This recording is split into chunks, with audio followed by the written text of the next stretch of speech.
Now, right to equality.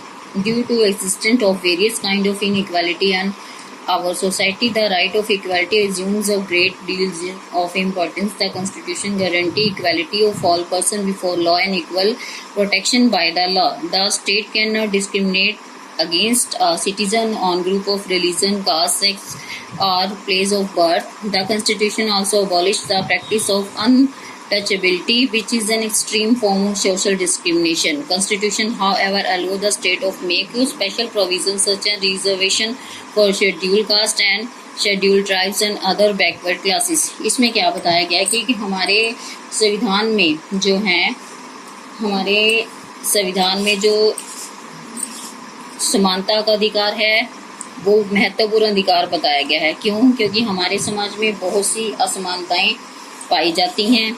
जैसे समानता का अधिकार एक बहुत महत्वपूर्ण अधिकार है। इसमें क्या बताया गया है कि संविधान में जो है सभी नागरिक कानून के सामने एक हैं और उन्हें एक जैसी सुरक्षा प्राप्त होगी। स्टेट कैन नॉट डिस्क्रिमिनेट, और जो राज्य है किसी भी जाति, धर्म, लिंग के लोगों के आधार पर भेदभाव नहीं कर सकता, चाहे वो किसी जाति धर्म का हो।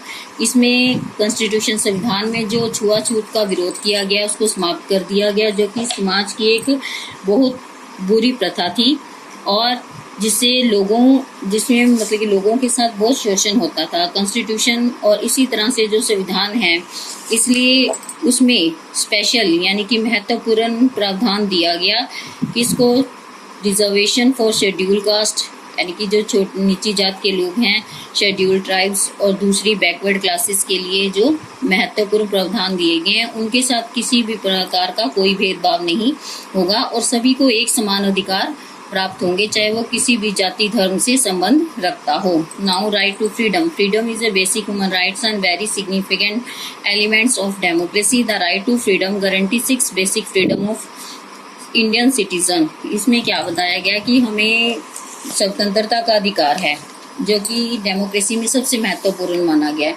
इसके आगे 6 बेसिक फ्रीडम्स, जैसे 6 मुख्य विशेषताएं या 6 मुख्य स्वतंत्रताएं बताई गई हैं, वो इस प्रकार है। Freedom to speech and expression, हम अपने विचार व्यक्त कर सकते हैं। Freedom to assemble peaceful without arms.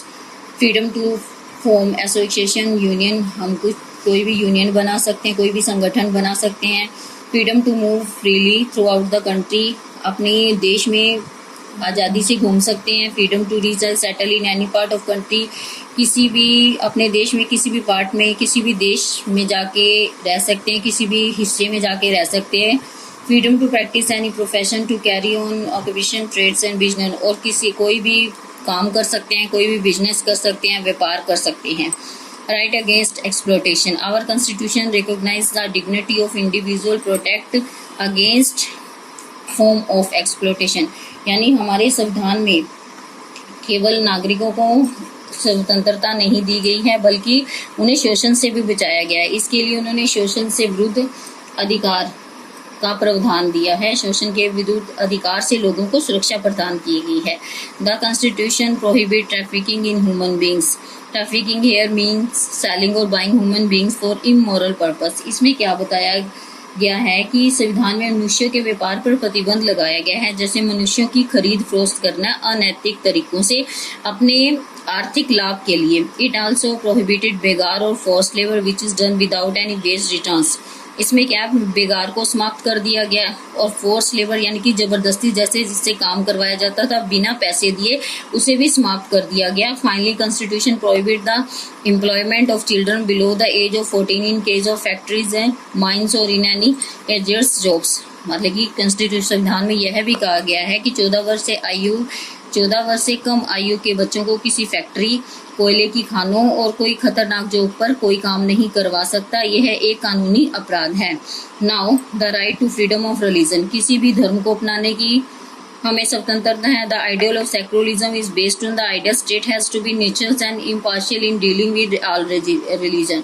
यानी भारत एक धर्मनिरपेक्ष राज्य है। राज्य का कोई भी धर्म नहीं होता, सभी धर्म उनके लिए समान है। Constitution guarantee the right to freedom religion according to which all religion are equal before the state. No religion will be given preference over the other. मतलब कि राज्य का कोई धर्म नहीं है, सभी धर्म समान है और किसी भी धर्म को कोई खास दर्जा नहीं दिया जाएगा। Every person has right the practice and propagates of religion she और वी बिलीव, और कोई भी मनुष्य उस धर्म का प्रचार कर सकता है जिसे वो मानता हो या जिसमें वो यकीन करता हो। Culture and educational right, the makes of our constitution है provide written guarantee to rights of minority, यानी सभी को रिटर्न लिखा गया है कि सभी के लिए ये अधिकार प्राप्त, सभी को ये अधिकार प्राप्त हैं। The culture and education right guarantee the following to the minority, any section of Indian people have the right to conserve the script language and culture, मतलब कि किसी भारतीय लोगों में किसी भी वर्ग के लोग जो हैं अपनी किसी स्क्रिप्ट को, लैंग्वेज को, कल्चर को वो सुरक्षित रख सकते हैं। Admissions to any educational institution funded by the government shall not denied on the group of religion, caste, region और लैंग्वेज, मतलब कि किसी भी वो एजुकेशन इंस्टीट्यूशन में वो दाखिला ले सकता है, उसके साथ किसी भी तरह का भेदभाव नहीं किया जा सकता। Every section of society has right to establish and administer education institution of it choice, और हर सेक्शन यानी समाज के हर सेक्शन को यह अधिकार है वो किसी भी एजुकेशनल इंस्टीट्यूशन का चुनाव कर सकता है या उसमें दाखिला ले सकता है अपनी इच्छा के अनुसार। Now right to constitutional remedy, the constitution has not only guarantee the right to citizen, it also legal section behind them and his ensure judicial remedy in case of their infringement.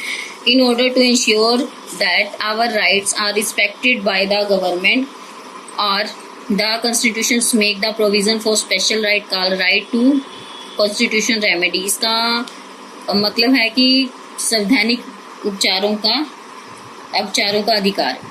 This itself a fundamental rights and make other rights effective by virtue of this right. virtue का मतलब है किसी गुण। citizen and empowered to approach the court in case of denied of any these of fundamental rights. इसमें क्या बताया गया है कि नागरिकों को केवल अधिकार प्रदान नहीं किए गए बल्कि उनकी सुरक्षा का अधिकार भी प्राप्त किया गया है, उनको संवैधानिक उपचारों का अधिकार भी प्रदान किया। इन्फ्रिंगमेंट का मतलब है उल्लंघन, अगर कोई इनका उल्लंघन करता है तो गवर्नमेंट उनके अधिकारों की रक्षा करने का प्रावधान बनाया है, इसे ही हम संवैधानिक उपचारों का अधिकार बोलते हैं। इसके लिए संविधान ने विशेष अधिकार बनाए हैं जिसे राइट टू कॉन्स्टिट्यूशन रेमेडी कहा गया है। और इसमें क्या गया है, इस अधिकार में वर्चुअस द्वारा, यानी ये अधिकार, इस अधिकार का सबसे महत्वपूर्ण गुण यह है कि अगर नागरिकों के अधिकारों की कोई हनन करता है या उनका उल्लंघन करता है तो वो क्या कर सकते हैं, वो न्यायालय में जा सकते हैं।